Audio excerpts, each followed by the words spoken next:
ब्रह्म मुहूर्त ध्यान उपरांत सत्संग अनुशासन अनुपालन भाग 7। उन्माद रहित सृजनात्मक अंतर्वेदना। ये एक ऐसा आधार है जिसके उपरांत अनुशासन अनुपालन की आवश्यकताएं रहती नहीं है। उन्माद रहित सृजनात्मक अंतर्वेदना क्यों नहीं हो पाती? क्योंकि एक सत्पुरुष में अस्थिरता व्याप्त है।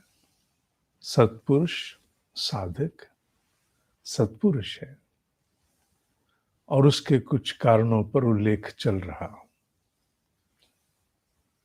एक महत्वपूर्ण कारण जो साधक के साथ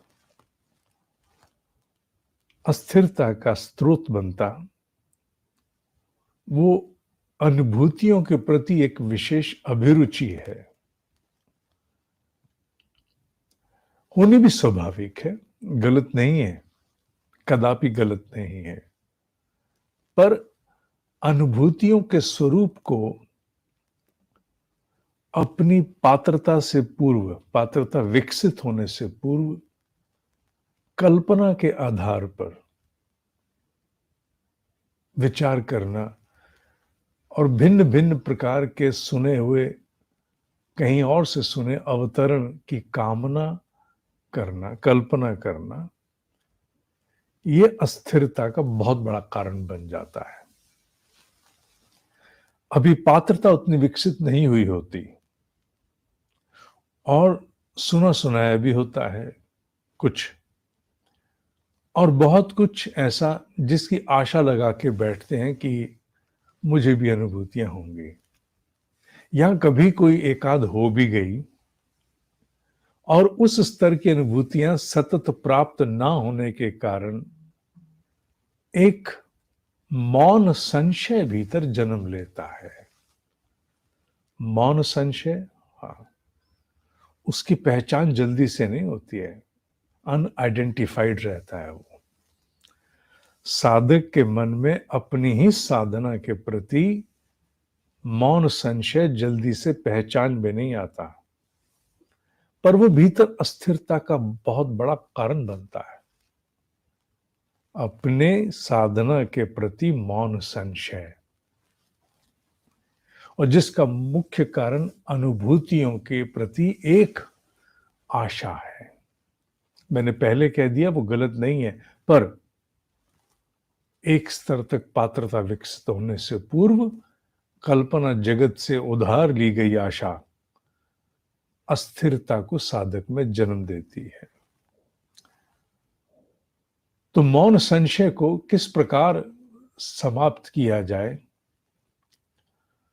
जिससे जो व्याप्त अस्थिरता है उसको समाप्त कर दे, हटाया जा सके?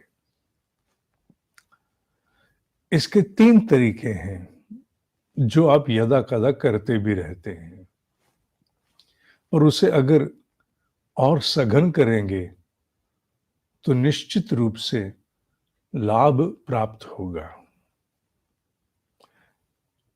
और ये पढ़कर नहीं बोला जा रहा। पहला, किसके विषय में बात हो रही है? सत्पुरुष माने साधक की अस्थिरता को समाप्त करने के लिए, जिससे उन्माद रहित सृजनात्मक अंतर्वेदना जन्म ले।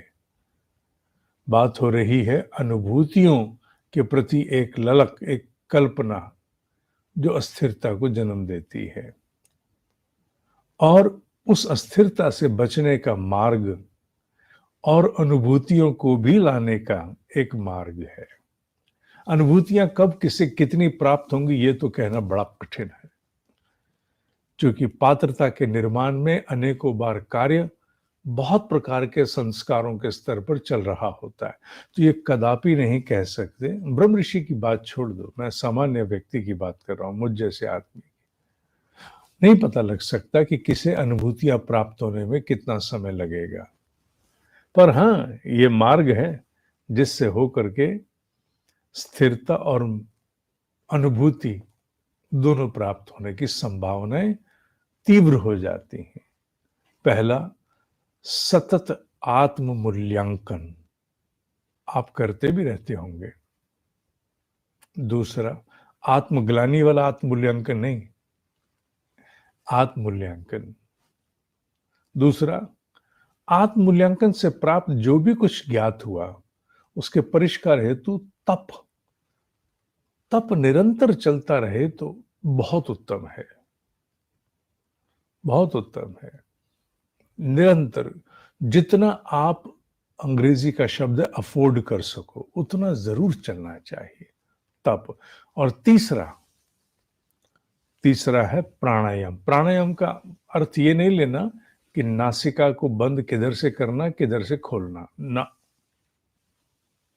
प्राण को अनुशासन देने का तात्पर्य सीधा है, दोनों नासिका से सहज धीमी गति की श्वास लेना, यथा क्षमता, अनावश्यक नहीं, कुछ सेकंड के लिए रोकना और फिर धीरे से छोड़ देना, और रोकना भी बहुत थोड़ा, उसे कुंभक नहीं बनाना, कुंभक हर एक व्यक्ति नहीं कर सकता है।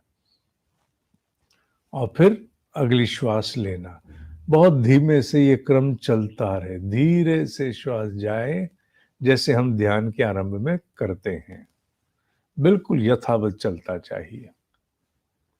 और ये प्राणायाम की जो प्रगति है, 30 बार 40 बार अगर आप एक समय पर प्रतिदिन करते हैं तो ये तीनों का युग्म आप में अनेकों अंशों में स्थिरता और फिर उस तीव्रता को लाता है जो आपकी साधना में अनुभूति स्वरूप आपको होनी चाहिए।